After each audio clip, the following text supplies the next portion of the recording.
On this episode of the Layover Live, Paul McLeod stops by to talk about the new State of SEO report.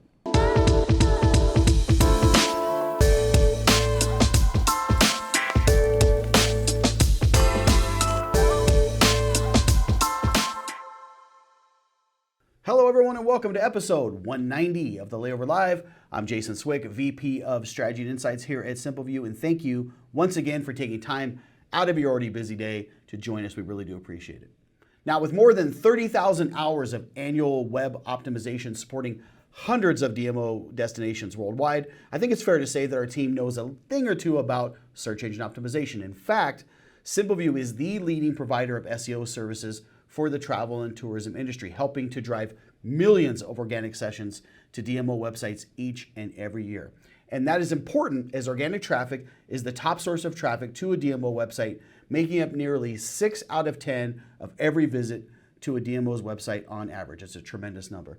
Now, the last few years have certainly been challenging, with the tourism industry taking much of the disruption throughout, but it's clear that travel has rebounded tremendously over the course of this year, especially on the leisure travel side.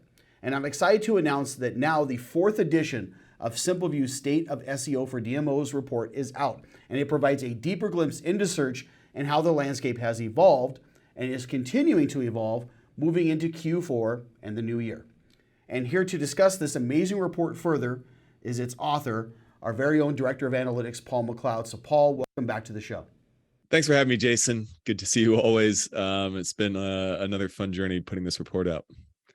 Yeah, and a comprehensive report at that. I mean, it's the 4th edition now. It's something that I think we're really proud of to put together. It does take a lot of different areas and combine them. So I want to kind of like jump into that first, Paul, as we start to look into this report. And we'll certainly provide a link down below to this for you to be able to download. It's something that's really, really important, and it kind of gets into various areas of optimization, which Paul and I will get into in a second. So Paul, let's just even jump into the report in general for maybe some folks that are new to the industry who don't know about the report. Maybe give a quick overview of what to expect for the content or what some might see if they download this report.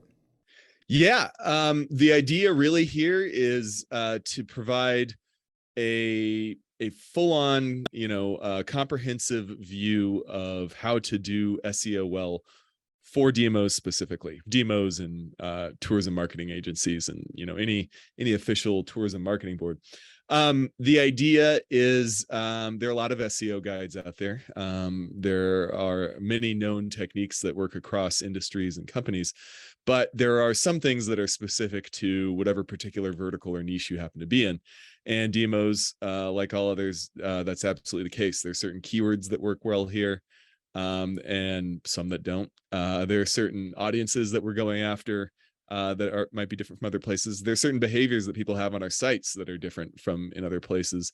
And with all those things together, it makes sense, I think, to have a publication that really is for this industry and these people, so they can do any number of things with it, whether that be, training, learning, so that you can actually do things, or, for your teammates. Or if you just need to make the case to a superior about, like, hey, if we want to be on the leading edge of organic search marketing and even paid, which is also in here, we need to, these are all the things we're going to have to do. So, investments required, please pay up. Or it can just be there to demonstrate the value of what you do to other people as well. So I think all those uses will hopefully be things that that DMO personnel can use this report for in their work, so they can do the good work of marketing destinations even better. Yeah, and really important as well, as I mentioned in the opening, talking about organic traffic, continues to be that probably the most important resource for DMOs in terms of getting people to their website. It has been that way for a long time and will continue to be that way. It's also usually the most engaged traffic. So looking at this and keeping an eye on some of the items inside this report. And again, it's 78 pages, very comprehensive. So you can dive as deep as you want, or go into your executive summary in the beginning if you want a quick overview about what's happening. But let's get into some of the pieces, Paul, because although some things stay the same year over year, there are some things that change throughout. So I want to get into that. What really stood out for you this year? Maybe some things that you want to talk about that really captivated you in this 4th edition. Yeah, there's all kinds of new stuff happening all the time. That's why we do this as an addition thing. A lot of things in SEO are kind of the same year over year, year after year, and some aren't. So we want this publication to be relatively current at all times. We try to put it out every year to 18 months and update it to have all the new things. And so this time around, when we did our last edition, it came out in the middle of 2021. GA4 was still less than a year old at the time, and few people had put it on their sites. Some had, but not all. But now it's the new big thing that is definitely going to happen. And I always figured, whenever Google releases some new thing, and I'm sure you've noticed this, Jason, it's real up in the air whether it's going to come off and become a permanent thing that they put all their weight behind, or whether they'll get tired and give up on it. You can think of what is an example? Google Top Stories was a thing where they tried to make AMP is what I was going after. Google AMP is a technology where they said, hey, everybody has to do this to be in our top stories. It's the new fast way to do mobile content, where it's a whole new framework. We're forcing it on everybody. And then after a few years, eventually, when nobody agreed to go along with it because AMP was really annoying to work with, they gave up. So GA4 I always figured was going to be different. For one thing, Universal Analytics was quite old. It was an evolution of something that was quite old, and there were certain issues with the way the data works together. If you're a real expert in Google Analytics, you've certainly noticed many times cases where the data just doesn't work right, or doesn't work the way it seems like it should. And so with GA4, I said, okay, this makes sense. They're going to want to redo everything right from the ground up. They're pretty clearly announcing that's what this is, and I'm sure it's going to actually happen. So this year, in April, I believe it was, maybe even May, they put a big banner on Google Analytics that has had everybody excited ever since, saying Universal Analytics will be dead in the middle of 2023.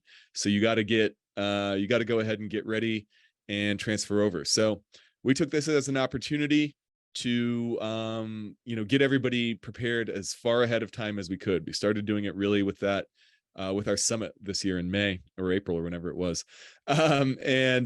We did some research on how data is changing in GA4.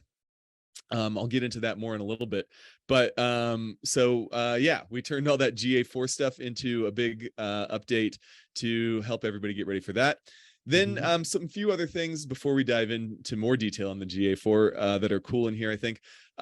We've got a whole new data set of Google Search Console data that I think is really neat. So this is it's approaching 300 sites now that we have access to their Google Search Console data for, which means we can look at, and that's just because we work with so many different DMO sites. We can look at their keywords, what are they actually showing up in the search rankings for? What are they actually getting clicks for? And how is that changing, and so forth. So with that data, we're actually pulling in every day all the keywords we can get for every DMO in our data set. And that includes ranking data and everything. So we can do some cool stuff looking at how those rankings change over time. And we can get a new measure of overall industry search health, because we can see if lots of keywords are going up in a certain time, or if lots of keywords are losing rankings, going down in a certain time. And if we're seeing it across sites, that can tell us things about what's happening with the industry overall, or with Google's algorithm, and not necessarily individual things that DMOs are doing, which helps us give us a much better idea of what our actual best practices are going to be for SEO and everything. So that's really cool, and I think we got some really cool charts out of that. And then the last thing I want to highlight, but there are really updates to every section in this thing, is Google, just as we were getting ready to finalize the content here, announced the helpful content update, which is the latest in their long series of efforts to crack down on web spam and make sure content is good, and basically for them to be able to rank content the way a human would. And that's come out and had some interesting effects on DMOs, and people are always interested in updates. So we have some content there on what it means, what its effects have been, and what you should do about it as well. Yeah, good stuff there, Paul. I think I think the keyword growth visualizations that you have in there is really, really interesting. And that's a great section. It's towards the beginning of the report. So check that out. It really helps to wrap your brain around what you're seeing from a content trend standpoint.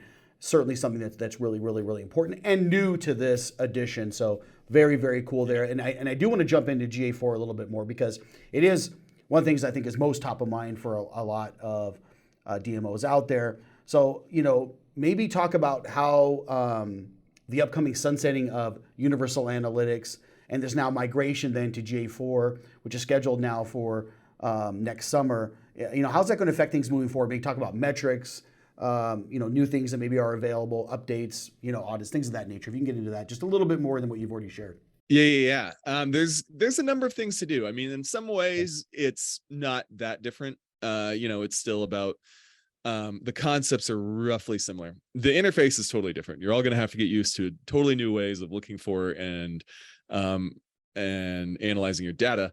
In a lot of ways, it'll be a lot better. Hopefully, once everybody gets used to it, they come to see there's quite a bit more power. There's quite a bit more ability to avoid sampling and other little annoying things in Universal Analytics. So it's good overall once we all get used to it. That said, there are a number of metrics changes that I think are going to be important. Everybody in DMO world, I think, is pretty used to sessions as a major top line metric of how many people are we reaching. What is our bulk audience size? Sessions being, every time somebody comes to your site and does things for a little bit and doesn't take a long break in between. We call that a session. For a while now, Universal Analytics has been pushing users in their interface. They made it the first metric instead of sessions quite a while ago.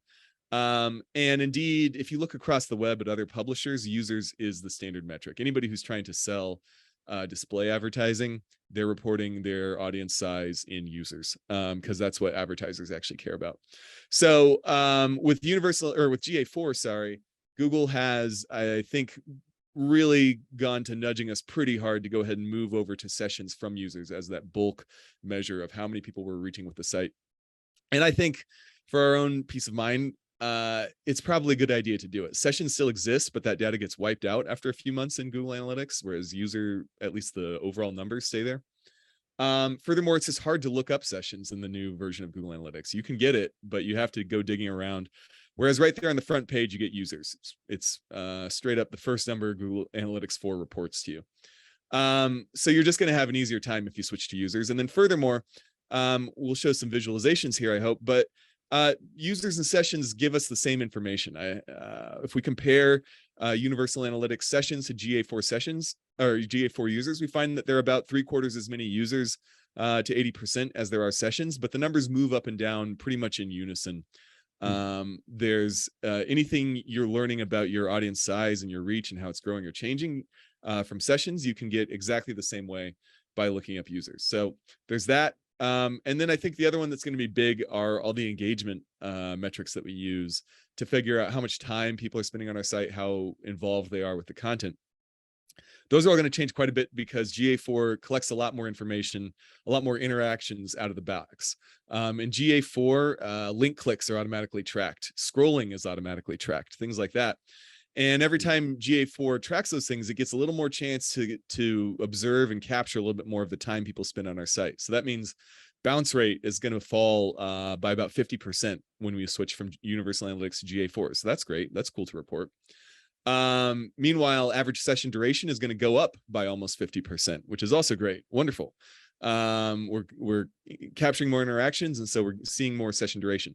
Unfortunately, GA4 is also introducing a new metric called engagement time, which is just like session duration, except it stops counting unless that screen or tab is the number one focus thing on the user's device. The tab they're actually looking at, the app they're actually looking at. As soon as you switch away, it stops counting, and the result is that engagement time is about half of session duration. Jason, which one do you think is advertised on the front page of GA4 when you log in? Let me guess. Is it engagement? Yeah, exactly. So if you just look in now, your time on site looks half as big, even though by the same metric it would be more. So these are things that I think they're not wrong. They're not necessarily even bad. Having 3/4 as many users as we did sessions is not bad at all, as long as everybody is prepared for the step down and understands what it means. It doesn't mean that we've lost anything at all. It just means we're using a smaller number to report the same activity. Engagement time, honestly, it's a more accurate thing. So if you can prepare your stakeholders, I think moving to these new metrics should be painless. And you still have, as of this webinar, 7 or so months, 7-8 months to go ahead and do that. So as long as people are ready, there's no reason it has to be a catastrophe if we switch over, and your life will be easier if we do. The last thing I think to focus on as far as what GA4 means is this is a great time to audit and update everything.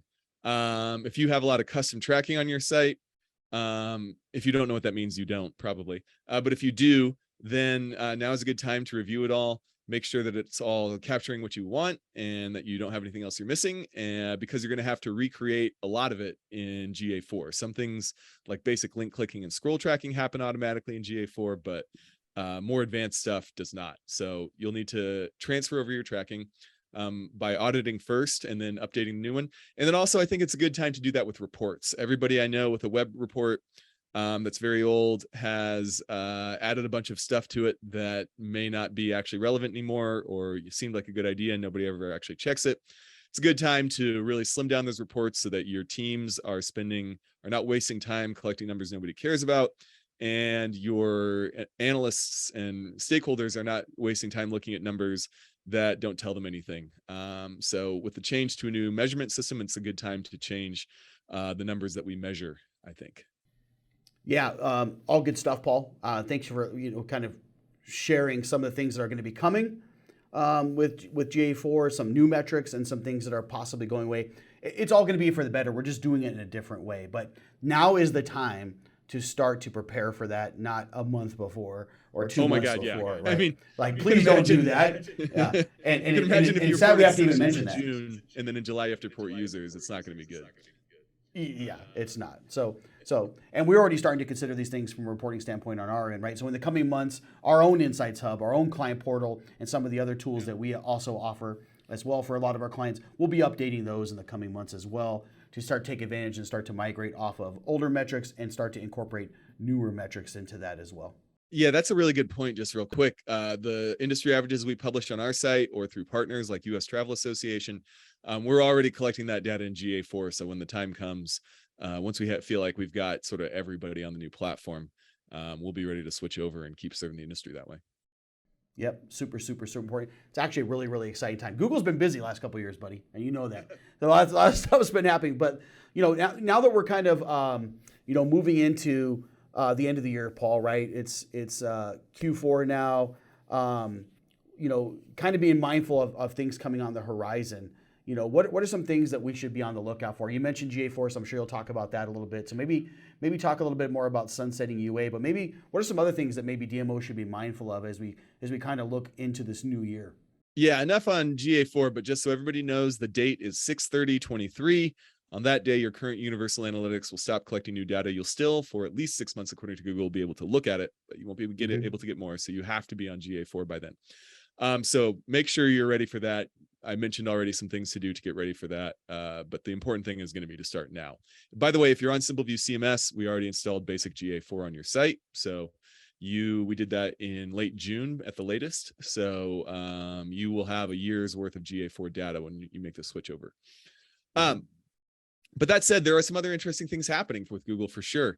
We talk about some of these in the State of Search. One of these is web stories.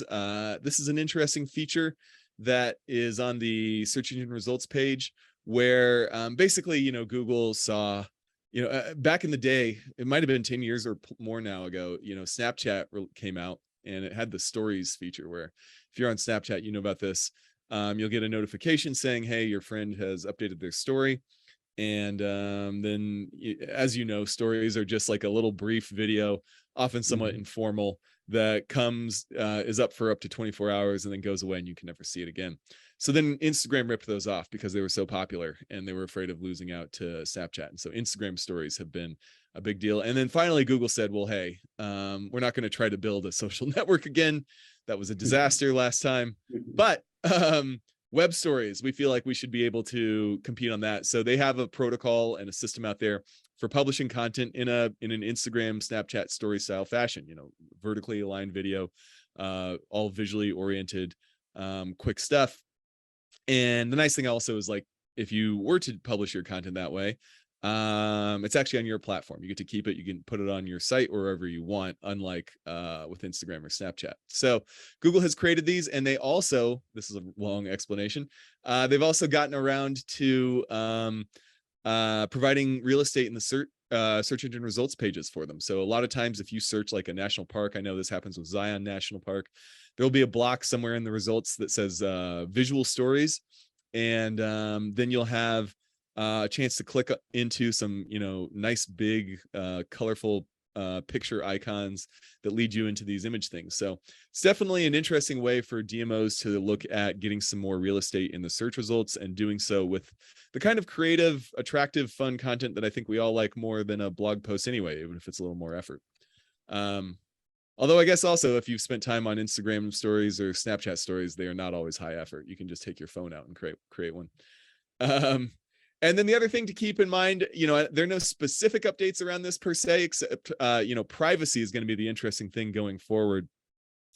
Jurisdictions, especially in Europe, are going hard on privacy via legal means all the time. Last I checked, there were 4 different European countries, not the EU as a whole, but 4 countries that had banned Google Analytics. That was not really affecting us per se. It seemed to be enforced against businesses that are actually in those countries as opposed to marketing in those countries. But yeah, they said if you're running a website, you can't have Google Analytics. So that would be really interesting if that continues. On the basis of it collecting personally identifiable information in violation of the GDPR law they have over there. Yeah, so you're seeing jurisdictions continually getting more strict about privacy. There's been some more big privacy legislation in the US proposed recently, although if you ask me, that one looked more like an attempt by the internet giants to get a weak bill passed before somebody passed a strong one. But there's always new legal developments going on, and then there are always new changes on our side, on the web measurement side, on the advertising platform side, on the best practices for CMS provider side, about how to deal with these things and how to collect as much ethical, good information as we can on our audiences to continue marketing. So no super specific things there, but just any day, for all we know, France tomorrow could ban GA, and that'll be interesting. Yeah, it is a dynamic space, and privacy is certainly something to keep an eye on and be mindful of. That's here to stay, right? And things are going to be changing all the time. It gets very challenging as each of these separate countries have their own ways of doing things, even some states in some instances, which keeps an eye on. So it's something certainly to be mindful of moving forward. I love what the web stories mentioned there. I think it's things I've already seen as I'm going through YouTube or through search results as well. I think they're fantastic. And then naturally, as you mentioned, end of June next year, sunsetting Universal Analytics, assuming that deadline stays. All good things, Paul. And so thank you for coming on and sharing those. Absolutely. Thanks for having me. Yeah, you bet. And we'll absolutely provide a link here in the bottom for you to download the State of SEO report for the Absolutely. edition. And I do want to say we would not have any claim to publishing this guide if you could not Google it. So if you Google State of SEO for DMOs, we're #1 for that, and you should see the link there. I love that tie-in, right? So try both. Yeah, run the search. We'll run the link in the channel as well. So yeah, good point there, Paul. I love that. And also, I think it's also worth mentioning too, Paul, that in October 25th, you're also going to be doing a webinar around this topic where we'll go through the report in more detail. This will give you a chance as DMO to ask some questions of Paul or things along that nature. So make sure you check that out and sign up for that as well. And we'll provide a link to that. So thank you for tuning in, everyone. If you're not subscribed, please do so now. It really helps out the channel. We're also available on audio through iTunes and Spotify. So thanks for tuning in. We'll see you next time. Have a great day.